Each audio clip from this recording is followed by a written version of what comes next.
Our liberties we prize, and our rights we will maintain. This is Iowa Civil Rights History Podcast, where we tell stories about the contribution Iowans and the state of Iowa has made to advance the civil rights movement. Past stories are being told, present actions will be highlighted, and preparation for the future will be discussed. Here is your host, Erick Nganyange. Welcome to the Iowa Civil Rights History Podcast. My guest today is Karen Kedrowski from Iowa State University. And our conversation is about Carrie Chapman Catt, an icon in the fight for women's rights and international peace. She was born in Ripon, Wisconsin in 1859, and later her family moved to Charles City, Iowa. That's where she made her name. Karen, welcome to the show. Thank you for the invitation, Erick.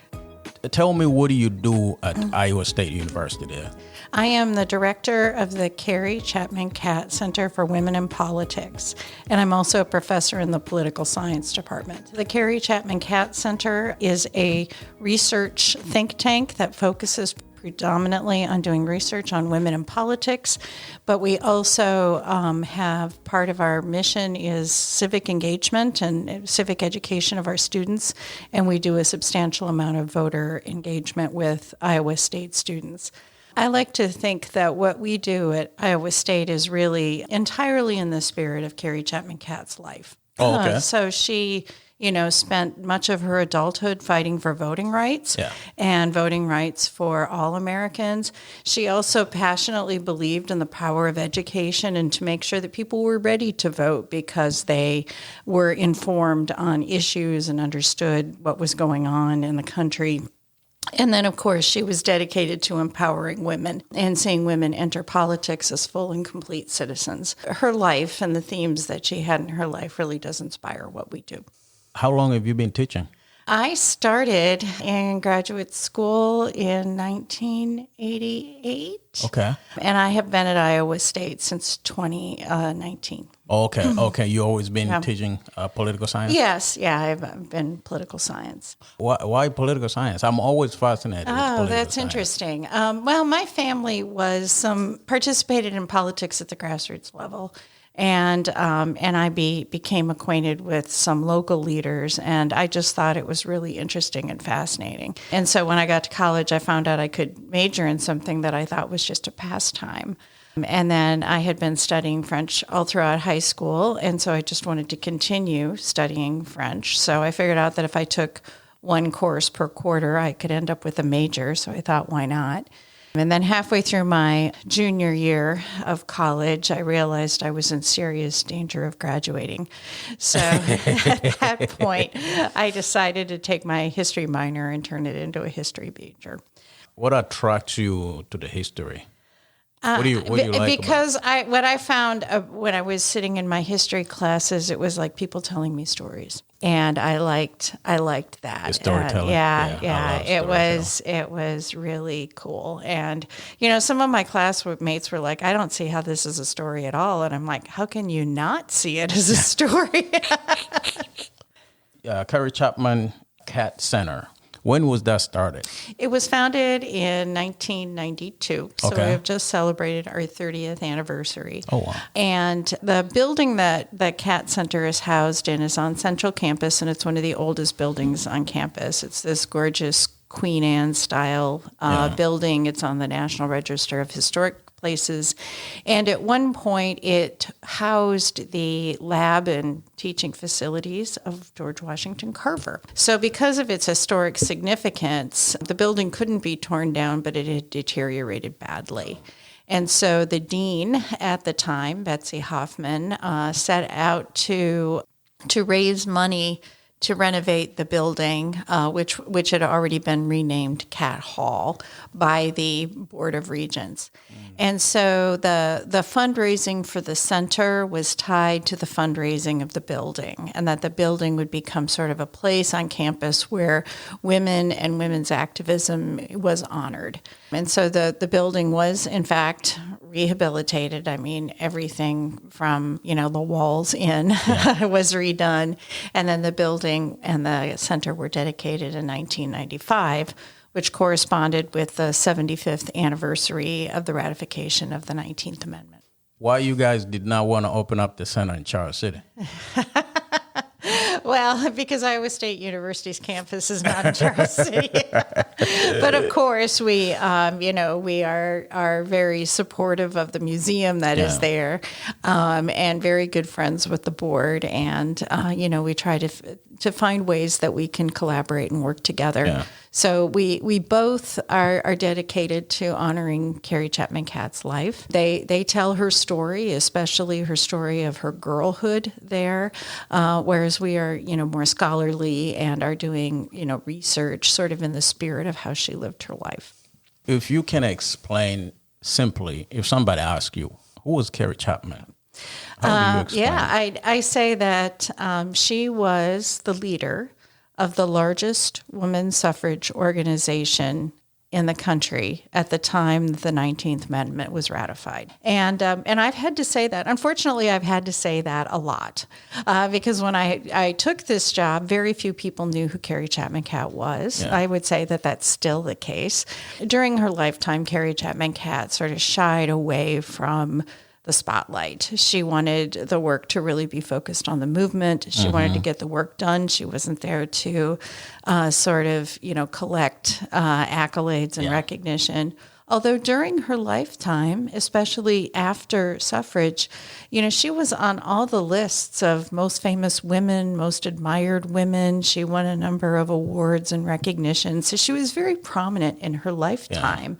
Yeah. But, as time has passed, the focus has not been on women's history. But then even as people have started to retell the suffrage story, they have focused more on Susan B. Anthony and Elizabeth Cady Stanton and later Alice Paul. Since Alice Paul's approach, I was much more radical. And frankly, it's a more dramatic story than the sort of plodding, incremental, hard but not very sexy work of building a political coalition. That's the beauty about history. It's still a story. Yes.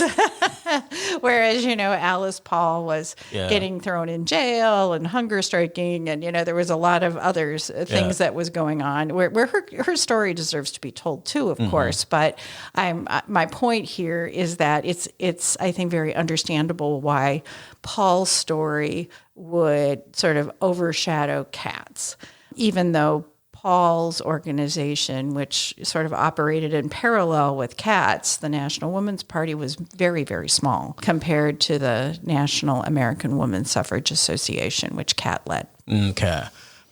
So she was born in 1859. Yes. In Ripon? In Ripon, Wisconsin. Yeah.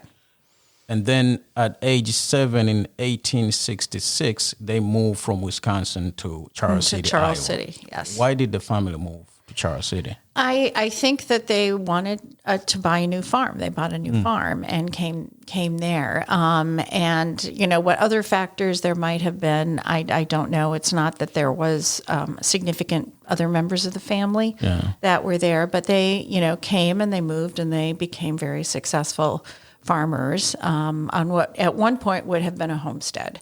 Though I think the Lanes did not homestead it. They would have purchased that farm because they would have come after this area had been settled in northeastern Iowa. But she went to school, and when she went into high school, she moved into town so that she could attend the high school. It was in Charles City. It was sort of rare for girls in the 1860s and the 1870s to go to high school, but she wanted to, and she graduated from high school in Charles City. Her father was not wild about her going to college and initially did not want to support her. But she was admitted to Iowa State University, which was at the time known as the Agricultural and Technical College, which at the time had no tuition. I'm sure my students today would. Was free? It was free for Iowa residents, but they did have to pay for their room and board. Okay. So she got a job in the library. And she came to Iowa State, and, Iowa State was very small. It wasn't 30,000 students. I think there were 60 or something in her class. Yeah. But she worked in the library. She also did dishes and other sort of, odd jobs to pay for her room and board. Okay. And Iowa State was always co-ed and was always racially integrated from its inception. But that doesn't mean that there weren't other kinds of barriers, right? So in Catt's case, when she came to Iowa State, she wanted to join the debating society. But in the 1870s, it was frowned upon for women to be speaking in public. So they were supposed to keep themselves within the home and the family, and out in the public world was the man's world, right? Yeah. And so, women, not only could they not vote, but they, couldn't be preachers, they couldn't hold public office, all of that was just sort of too out there for them. So she was able to join, but not participate in the public speaking club. So think about that for a minute. It's sort of antithetical to public speaking to be told that you must be silent. And she fought that and was able to get the club to change its practices so that women could participate in that. Another thing that she did at Iowa State was that she started Company G for girl because there was a mandatory military drill for Iowa State students, male students. And it was for, health and readiness and, all of those kind of we need some physical activity. And she thought, well, if these things are so beneficial to the male students, why can't women participate? Women, It would have been unseemly for them to walk around with a gun on their shoulder. So she led the formation of Company G, which did the same thing. No, it was just drill? It was sort of military drill, but they used brooms. Oh. And they carried brooms as if they were the rifles and, did the activities with those and marched around and things that. Yeah. And that organization actually stayed on campus until the 1940s. Oh, really? Yeah, really. And then she also was one of the founding members of her sorority. And that sorority is still active on campus as well. Oh, okay. I want to go back a little bit. What high school did she go to? In Charles City, it was called the Charles City High School, but I don't know if that is the same primary high school that exists now. And of course, Charles City has an alternative high school that's called Carrie Lane that is named for her in Charles City, and it's the alternative, so Carrie Lane High School. And the students there will, have some interactions with the Carrie Lane Chapman Catt Girlhood Home from time to time. So you said her dad did not want her to go to college. How was she able to eventually convince him? Well, she, I think, said, pretty much figured out how to pay for it on her own. Oh, okay. And then he didn't stand in her way. He wasn't wildly enthusiastic about it. And then the family was also encountering some financial difficulties at the time. So as she advanced in her college career, he did eventually provide some support for her. And then she graduated. Now, there's this sort of, urban myth that she was valedictorian of the class. Yeah, I saw that on your website. But it's not actually true because Iowa State did not rank students. But there seems to be some remembrance or memoir that was written by a classmate of hers who said that she was always at the top of her class, and that seems to have somehow translated to she was valedictorian when it probably really meant that she was a very good student. Yeah. And very smart. So just like, if when you went to school, you got some measure of how academically talented some of your colleagues were and how athletic other ones were. So I think it was something like that. But she was, the only woman who graduated in her year. In that year, yeah. Interesting. In 1880. She was one of the three children? Yes. And she was the second one? Yeah. Do we know anything about her siblings? Yes, she had two brothers. Okay. And, so she was the only girl? Yeah, she was the only girl. And one of her brothers died fairly young. Another one of her brothers, lived a normal lifespan, had a family, and a number of his descendants from the Lane family that actually are scattered around Iowa. Oh, okay. And I've had the opportunity to meet a few then of Carrie Chapman Catt's great to great nieces and nephews. Oh, wow. Yeah. Her father, Lucius? How you say? Lucius. Lucius, yes. and her mother name was it Mary? Mary. So was her father just primarily farmer? He was a farmer. Yes, okay. yeah, and the mother was a stay-at-home Stay-at-home, mother, and which is very typical of those the day. days. Yeah, right. Okay, so she came to the Iowa State in 1877, graduate 1880 as the only woman in that class. Yes. How many students were 60, you say?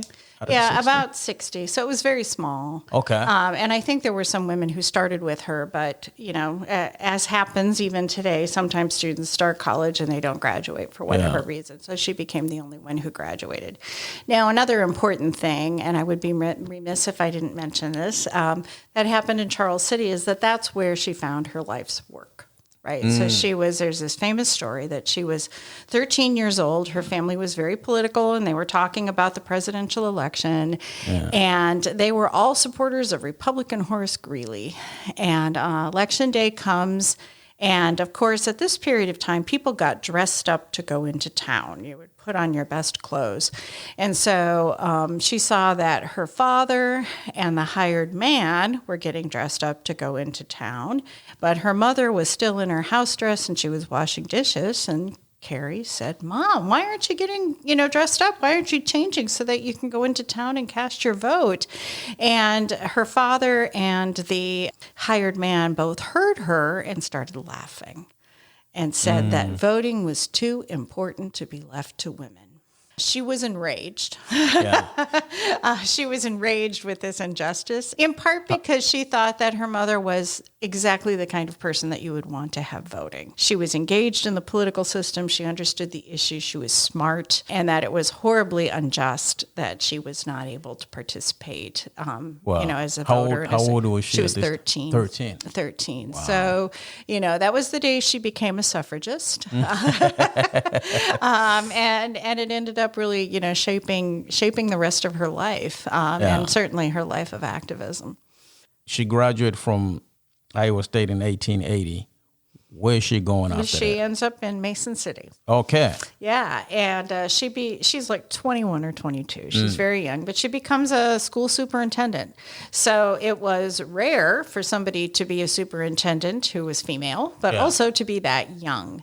Oh. And because even in today's world, right? That's very exactly. Young. Yeah, that's very young, and it's also there are more female superintendents today, but it is still a male-dominated field. That kind of educational leadership. So there was some concern that she wasn't going to be tough enough.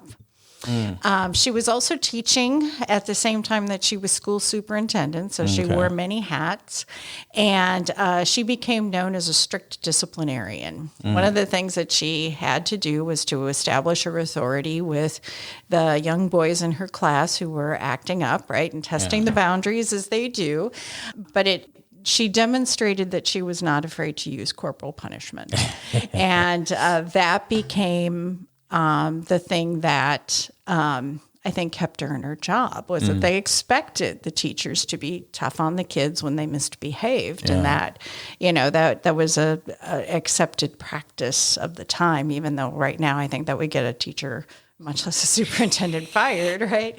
Or go to jail. Yeah, and she did that job for a couple of years, and then she stayed in, she left the position when she got married to her first husband, Leo Chapman. Okay. Before you keep going to Leo, did she work as a law clerk? Did I read that somewhere in Charles City? She may have.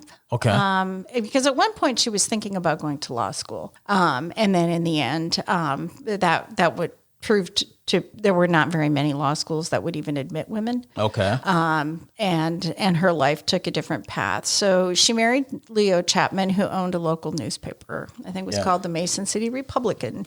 Republican, not as in the political party. Yeah. But Republican as in somebody who believed in the Republic, right? Okay. The Mason City Republican newspaper. Yes. I think he was a publisher and editor. Yes, he was publisher and editor, and he got into some trouble because he was calling out the local leadership for what he thought were bad practices, bad policies, bad practices, that kind of thing.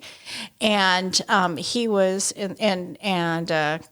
Carrie Lane Chapman, at this point, by the way, she was married in the living room of her childhood home in Charles City. And there's some really lovely wedding pictures from that. So you can go to the museum and stand in the living room, and they'll say, this is where she had her first wedding. Oh, wow. And it's not a large room, so it was an intimate affair. But how did she meet Leo? Because they got married in 1885? Yes, and I think they met, as young people in Mason City, going to whatever social events were available to young people in Mason City. And of course, there weren't moving pictures, but there were concerts and a lot of lectures. A lot of people would go to public lectures as a form of amusement and things like that. And social clubs. So I was about to say probably social clubs, and they were probably in the elite. Yes. So. And of course, as school superintendent, she would have been meeting a lot of people in the especially community. Newspaper people. Yeah, exactly. Anyway, Leo Chapman got into some hot water, and he was sued for slander. Oh wow! and so that left them. With having to shut down the newspaper. Okay. Now, we are in the process of going through the archives of the Mason City Republican because Carrie Lane Chapman at the time wrote a regular set of essays. She was a columnist. The newspaper? Yeah, for the newspaper. And we are in the process of unearthing those and adding them to our archives of women's political communication because it's really it's a time in Catt's life that is not as well known as her later activism. So, here she is in her mid-20s, and, she's married to this firebrand husband who's stirring the pot in this small town and getting a lot of the nice church women to clutch their pearls, no doubt. So to see her perspective on all of that and to hear her voice and her thoughts from that era, I think is really interesting. Yeah, that will be interesting too. And I have not had the opportunity to read many of them, so I can't comment. Okay. But, that would be interesting. But so keep an eye on our Carrie Chapman Catt page in our archives of women's political communication. Now they were married for how long? 2 years? Only about 2 years. Yes. Before Leo passed? Yes. So he and Carrie were going to California, to San Francisco, to start over after they. They moved to California. Yeah, they were moving to California. So Leo Chapman went on ahead to go look for work. And before Carrie was going to follow him, she went back to Charles City to spend some time with her family. Yeah.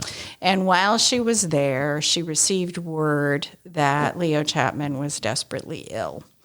And so she quickly got on a train, which was the fastest type of transportation then, but it still would have taken days to get from Charles City to San Francisco. And he had already passed away when she arrived. Now, he was buried in his family plot, outside of Mason City in Iowa. But Carrie Chapman, at this point, stayed in San Francisco, and she worked for a newspaper, and she did some other kinds of work, and she was subjected to an enormous amount of sexual harassment. Oh, wow. And she was very angry about that because, the words sexual harassment hadn't even been coined, right? But she was incensed by that. And just how hard it was for a single woman who happened to be a young widow, she was like 28, 29, to make her way in the world and be self-supporting, to make enough money to live, and then also to, unable to live free from harassment. Yeah. Yes. So while she was there, though, she was walking down one of the streets of San Francisco. So, imagine hilly San Francisco at the time with all that wonderful, Victorian architecture. And she hears somebody calling her name, Carrie Lane, from behind her. And she turns around and sees her classmate, George Catt, who is from Iowa State. Yeah. And he... Oh, so they run into each other in San Francisco. Because they went to school together They went to school together, and they were friends at Iowa State. They were acquainted. We don't have any evidence that they were dating. Yeah. But they bumped into each other again. So here she is. She's freshly widowed, and she is trying to make her way in the world as a single woman, and she encounters George Catt. And it is about this time where he starts courting her, and she goes back to Charles City to live with her family.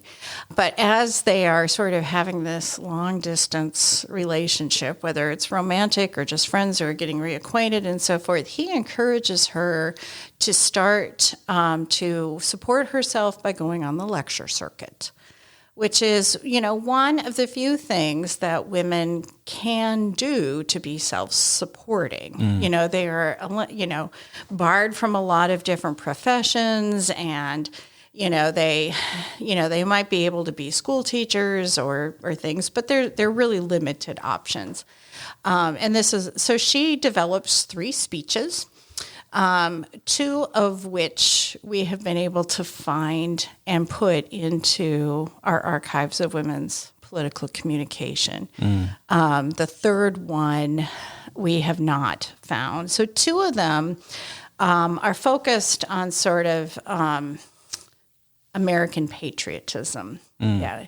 So, and that it talks about, the greatness of the United States and, the genius of our founders, those kinds of things. The third one is called Zenobia.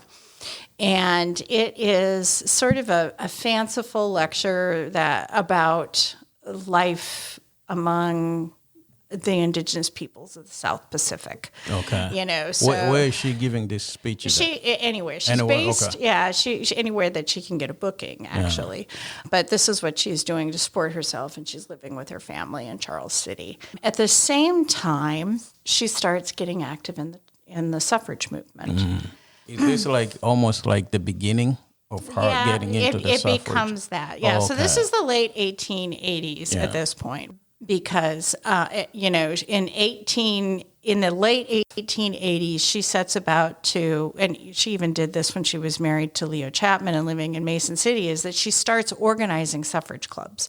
So she organized a particularly active suffrage club in Mason City and got, a record number of women to sign a petition calling for women's suffrage in Mason City. And everybody was like, wait a minute, where did this come from? And who is this young Mrs. Chapman who seems to be doing all this work? Yeah. And then we get to 1890, and it is actually before she is married to George Catt that she goes to her first convention of the National American Women's Suffrage Association. So to give you a little bit of suffrage backstory, in the 1860s, after the Civil War is over, there is a schism in the suffrage movement over the 15th Amendment.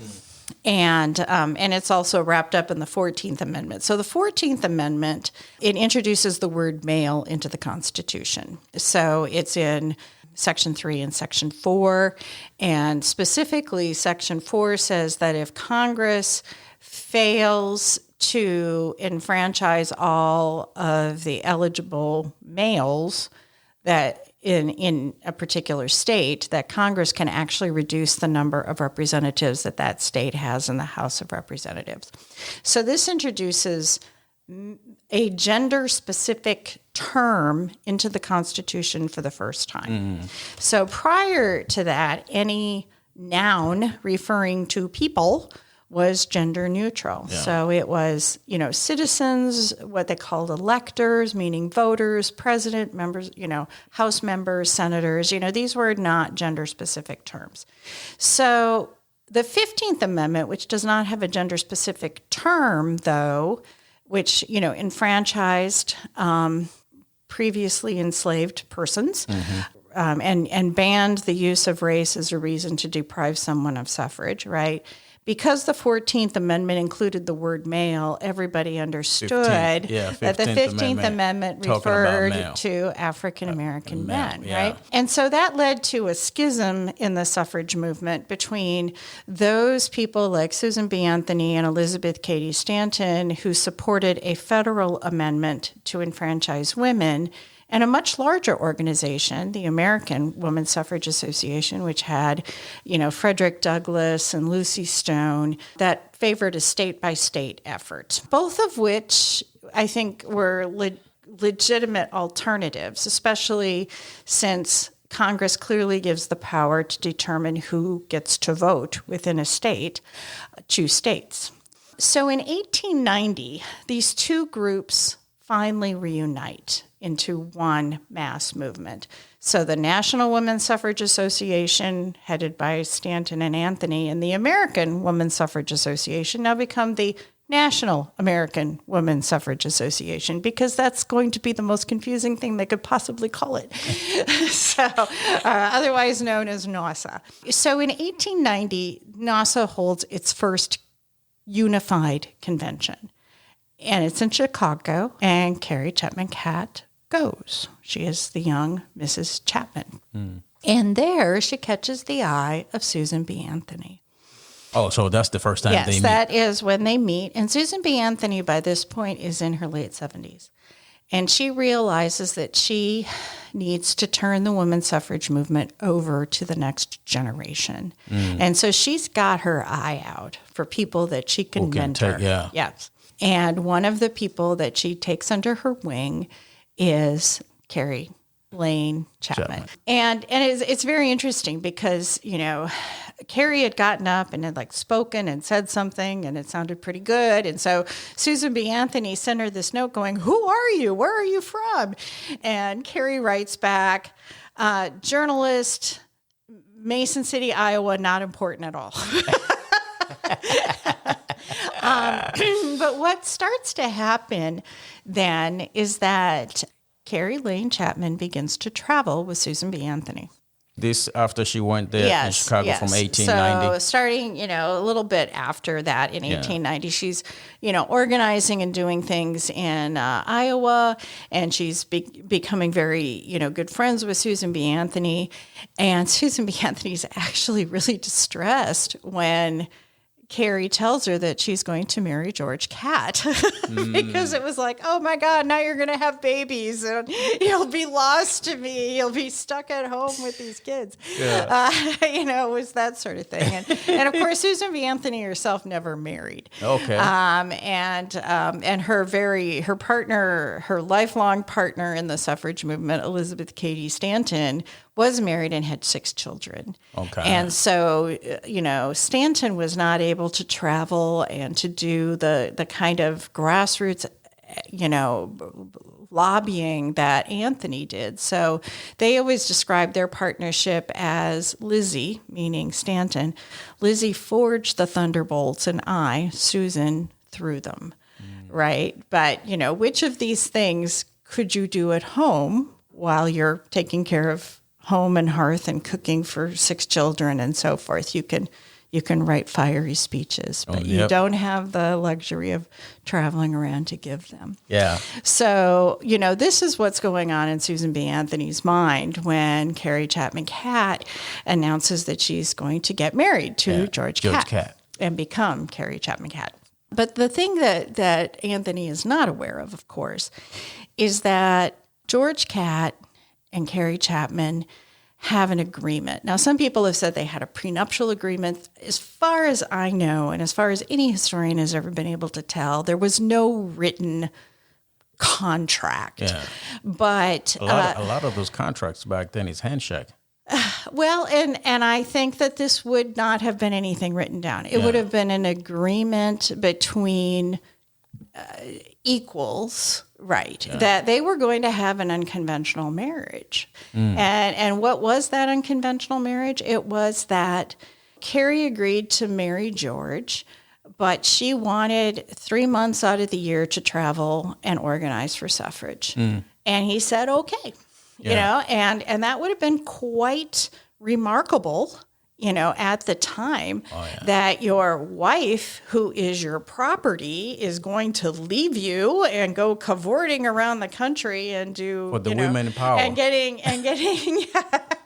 and advocating for political power, right? Yeah. But you know, Catt herself was involved, not just, I mean, she was a suffragist, but she was sympathetic to a number of other progressive era causes that were being debated at the time. But the thing is that so was George Catt. And so he said, I will make the money for the two of us. You will change the world. What did George do? He was a civil engineer. Okay. So he was doing pretty good. Very, very successful. Okay. One. Yes. So initially they spent a year in Seattle and she did some suffrage work there. And eventually they ended up relocating into New York State. During their entire marriage, she would travel for many months, sometimes much more than the 3 or 4 months of this so-called agreement. You know, and the thing to keep in mind is that the suffragists at this point who were traveling around, and this would include Anthony and Anna Howard Shaw and Alice Paul, is that they had to pay their own way. Yeah, you know, they were volunteers. And, you know, at one point when she was talking about the importance of suffrage with her father in Charles City, and he goes, and you're like, paying your own way, right? And she said, yes, but this is important to me, and you know, and I can do this. But so unlike what we might see for social movement activists today, where there's, you know, a 501c3 nonprofit that gets lots of, you know, sponsorships from, you know, high-minded foundations, and then they pay people salaries to go around and do this, that was not the case at all. So they had to cover their own hotel bills and their transportation and buy their own food and, you know, pay to have their clothes washed when they were traveling and all of that. All of those expenses they had to cover themselves. Now, at this time, what is the father thinking? I think at this point he realized that his daughter was pretty determined and going to do whatever she was going to do, right? I don't know that he necessarily agreed with her, but respected her for it. And he had to see that the world is slowly changing. Yes. And of course, by this time, you know, it's very clear that the daughter is gifted, and that she is going to do this because she thinks passionately that it is the right thing to do. Now, at the same time, of course, she's also active in the peace movement. You know, she supports the women's labor union movement. She supports protective legislation for women working in industrial settings, you know, and all of these are other kinds of progressive era social movements that are going on. But her life's work, her first and foremost thing is suffrage, because if women can vote, they can fix the other problems. You know, she's something of a teetotaler. She thinks that liquor, like the prohibitionists, thinks that liquor is problematic and leads to lots of difficulties. She does occasionally imbibe if it's, you know, if it allows her to sort of build a relationship with somebody that whose support she wants, you know, but she'll have the occasional glass of wine or something, but mostly she's a teetotaler. And so she's, you know, she's a progressive era, activist in ways that a lot of people were, in that there were a whole bunch of progressive social movements the activists in them were cross-pollinating a lot. And I think the women suffrage was the biggest one at the time. So in 1890, she's married George Catt. And also she's knee-deep in the women's suffrage movement. So she's caught the eye of Susan B. Anthony. Was that part of their marriage agreement for her not to drop off the Chapman name?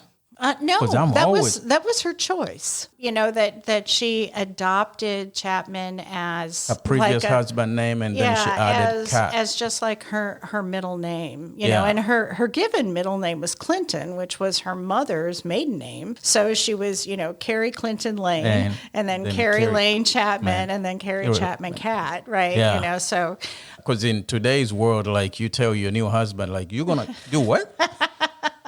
Keep your former husband name and not mine on it? Well, and I think we need to give George Catt credit here too. I know. Right? He really, and he knew and respected Carrie Lane from their time together, and he was a very forward-thinking individual as well. Yeah. So it wasn't like he was going to say, "I'm the man of the house and you have to do what I say." Yeah. They had a very unconventional relationship, that's and one true. that was really based on enormous affection and mutual respect. Yeah, because I mean, even the idea in 1890 to say your wife is just gonna go travel 3 months in the year, and that's expect you to pay for it, right? But that's exactly what happened, right? So, one of the first things that she did was that she became Susan B. Anthony's travel companion. So Susan B. Anthony, of course, was aging, and what Carrie Chapman Catt started to do was, when they would go on tour, and there was one very notable tour in 1895 that took them through the southern states, is that Catt was the one who functioned as the travel agent, right? She booked the train rides, she found the hotels, she made sure that there was food, she booked the, found the people that would be sponsoring them for lectures and public speaking. And then Susan B. Anthony would always start the events, but she would sometimes just get tired and sit down, and then Catt would get up and finish the speech. They slept in the same beds in the hotel rooms, and Catt used to say, "It's a good thing Auntie Susan," that was how she was affectionately known by these women she was mentoring. "It's a good thing that Auntie Susan is very skinny." Yeah, so in 1890s, that when she became a president of the Nawasa? How you can Nassau. Nassau. No, she became president starting in 1902. Okay. When Susan B. Anthony was stepping aside. And she served a term as president of Nassau. She succeeded Dr. Anna Howard Shaw. Well, she succeeded Susan B. Anthony and preceded Dr. Anna Howard Shaw, and then became president a second time after 10 years of Dr. Shaw's leadership. But in their first presidency, Catt was the one who really kind of organized and professionalized the organization. It was essentially operating out of somebody's spare room in a house in Ohio, and it was kind of far away from the heartbeat of the nation, which, of course, politically was Washington, D.C. Okay. Yeah. So Ohio was the headquarters of the yes, movement? because that's where the secretary of the organization was living. Now, 1890 is also important because it's the year that Wyoming becomes a state. And Wyoming, in its statehood charter, grants suffrage to women and becomes the first state to do so. Oh, wow. I did not know that. Yes, absolutely. So 1890 then is a watershed year, because now it seems like, oh my God, there's a place where women can vote, right? And it's out in the western Wyoming. And so this really kind of starts, reignites momentum and gives these women, who've been working for 50 years, some hope that there is going to be something. Now, Catt herself actually becomes nationally prominent in 1893 because she goes to Colorado in September of that year and starts organizing suffrage groups in favor of a suffrage referendum. So literally, she's doing what suffragists have to do throughout, which is to convince men to vote to give up their power. And she was organizing women into suffrage clubs to continue advocating for suffrage. But, all of this happened in the space of 2 months because the election was in November, right? Yeah. And she didn't get there until September. But that really made her national reputation. So, and of course, in Colorado, they did vote to enfranchise women, becoming the first state to do so by popular vote and the second state to do so at all. And that included African American women, and it included, at least initially, Indigenous women in Colorado who were enfranchised. So 1893. And then, of course, she went to South Dakota, did the same thing. It didn't pass, But everywhere that she went, she was doing these kinds of campaigns. Yeah. And then she would also be traveling with Susan B. Anthony, again, organizing suffrage clubs and trying to convince men to give up their power, that women should have the right to vote.